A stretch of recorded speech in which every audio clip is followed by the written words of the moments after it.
ഷേക്സ്പിയറിനെ അറിയാത്തവരായി ഈ ലോകത്ത് ആരും തന്നെ ഉണ്ടായിരിക്കില്ല. ഒരു വീട് വിട്ട് ചെറുപ്പത്തിലെ ഒളിച്ചോടുകയും പിന്നീട് നാടകം കാണാൻ വരുന്ന ആളുകളുടെ കുതിരകളെ സംരക്ഷിക്കുന്ന ജോലി ഏറ്റെടുത്ത് അങ്ങനെ ജീവിതം തുടങ്ങുകയും പിന്നീട് പതുക്കെ പതുക്കെ നാടകത്തിൻ്റെ സ്റ്റേജിലേക്ക് സഹായിയായിട്ട് കയറുകയും പിന്നീട് സ്ത്രീ വേഷങ്ങൾക്ക് പകരം അന്ന് കുട്ടികളാണ് അഭിനയിച്ചത്, അങ്ങനെ അഭിനയ രംഗത്തേക്ക് കടന്നു വരികയും പിന്നീട് ലോകം മൊത്തം അറിയപ്പെടുന്ന രീതിയിൽ പ്രശസ്തനായി തീർന്ന നാടകൃത്തായി തീർന്ന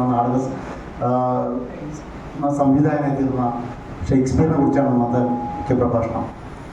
അത് പ്രധാനം ആ പ്രഭാഷണം നടത്താനെത്തിയിരിക്കുന്നത് നമുക്ക് അതിനേക്കാളേറെ ഇതേക്കുറിച്ച് വളരെ ഗ്രാഹ്യമുള്ള നളിനി ടീച്ചറാണ്.